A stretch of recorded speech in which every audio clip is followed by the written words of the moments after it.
Buenas tardes con todos, como han pasado en vista de las circunstancias. Estamos dando las clases desde la casa.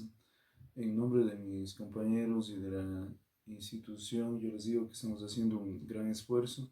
Espero que aprovechen ustedes también este video, que se preparen, porque sin ustedes, señores estudiantes, no somos nada. Bien, comencemos con el tema de química, que es el tema de la clase de hoy. Vamos a ir leyendo y explicando un poco del módulo, solo a breves rasgos lo más importante. Entonces, la química, como se les ha dicho anteriormente, es la ciencia que estudia los cambios en la conservación de la materia. En la página 449 tenemos una clasificación de la materia, en donde dice mezcla y sustancia pura. Una mezcla puede ser formada por dos o más elementos químicos de la tabla periódica. Recordar que en dicha tabla el total es de 118 elementos, donde resaltan los metales y los no metales. Luego, dentro de las mezclas tenemos las homogéneas y las heterogéneas. Una mezcla homogénea es cuando se distingue una sola fase.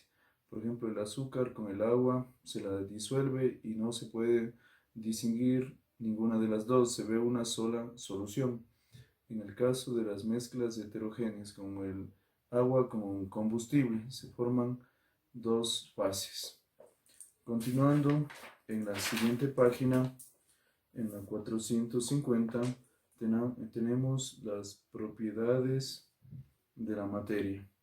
Dentro de las propiedades físicas, las extensivas o generales, esas propiedades tienen que ver mucho con la masa y no sirven para distinguir una sustancia de otra.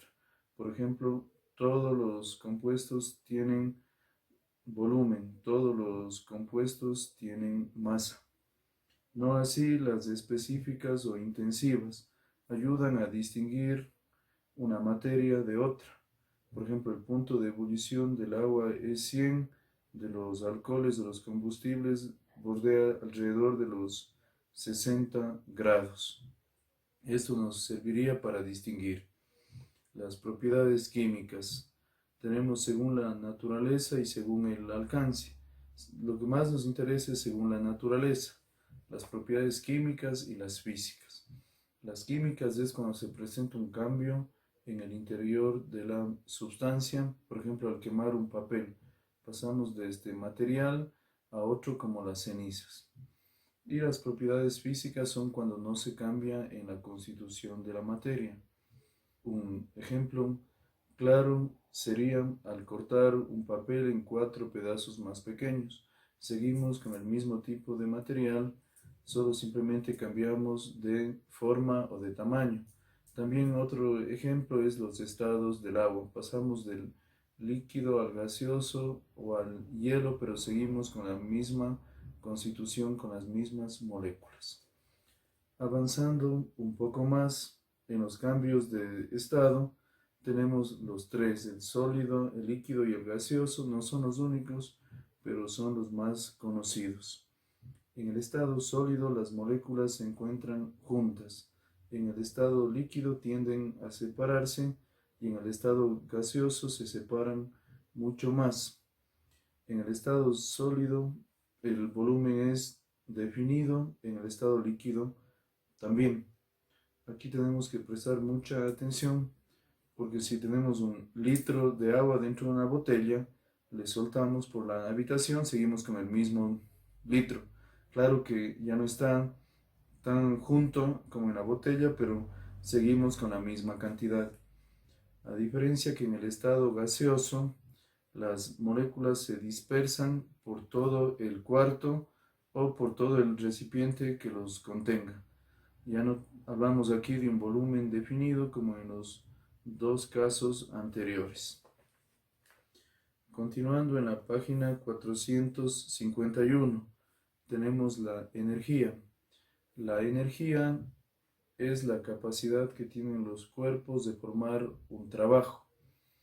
Hay varios tipos de energía, como los que ya hemos tratado anteriormente y ya los conocemos. En física, la energía cinética y la energía potencial son los más utilizados para los cálculos. En la energía cinética, su ecuación es un medio de la masa por la velocidad al cuadrado. La energía potencial gravitatoria es la masa por la gravedad por la altura. Otros ejemplos de energía son la energía lumínica, la energía química, la energía hidráulica, la energía eólica y muchas otras más. Continuando con los enlaces y los tipos de enlace, tenemos el iónico. Significa que una partícula positiva se va a juntar con una negativa. Esa partícula positiva toma el nombre de catión, la negativa de anión. El enlace covalente, la palabra covalente significa compartir. En este caso se comparten pares de electrones entre elementos. Además tenemos el enlace metálico. Se forma entre metales a altas temperaturas. Como ejemplo se puede citar en una joya para abaratar costos, se junta el oro con la plata, pero se los debe fundir a altas temperaturas. Porque en química lo más natural es que tiendan para juntarse una sustancia positiva y una negativa. Porque igual que las cargas electromagnéticas, cuando tienden igual carga, o sea, dos positivos o dos negativos, estos tienden para repelerse o separarse. En la página 452 se habla de las reacciones químicas. En una reacción química se produce un cambio. Lo que se utiliza en el principio se denominan reactivos. Lo que se produce, lo que se obtiene luego se llaman productos. Para distinguirlos se separan con una flecha. Aquí tenemos la reacción de la combustión. En el libro, en la página 452 que ya citamos, dice que debemos tener un combustible con el oxígeno para liberar CO2 más agua. El CO2 y el agua serían los productos, pero siempre que haya la suficiente cantidad de oxígeno dentro de los reactivos. Caso contrario, cuando tenemos una deficiencia de oxígeno, en lugar de producir CO2, vamos a obtener CO. Tenemos la fermentación alcohólica. Esta no es más que el desdoblamiento de los azúcares en alcohol. Ese cambio se produce por intermedio de los microorganismos conocidos como levaduras. Luego tenemos la estequiometría. La estequiometría son los cálculos que se realizan con ecuaciones o con reacciones químicas. Son el número de moles que se utiliza para igualar el cálculo de los pesos y las reglas de 3 que vienen más adelante. Finalmente, dentro de las soluciones químicas, tenemos el porcentaje masa-masa, porcentaje masa-volumen, porcentaje volumen-volumen, en donde el numerador tiene que estar constituido siempre por el soluto, que es la porción que se encuentra en menor cantidad en una solución. El denominador en estos tres casos tiene que ir la solución. Y si hablamos de porcentaje, multiplicado por 100. Dentro de las concentraciones químicas tenemos la molaridad, la normalidad y la molaridad. Los conceptos tenemos dentro del libro. Y la molaridad es la única concentración química donde en el denominador no va la solución, sino se encuentra el solvente.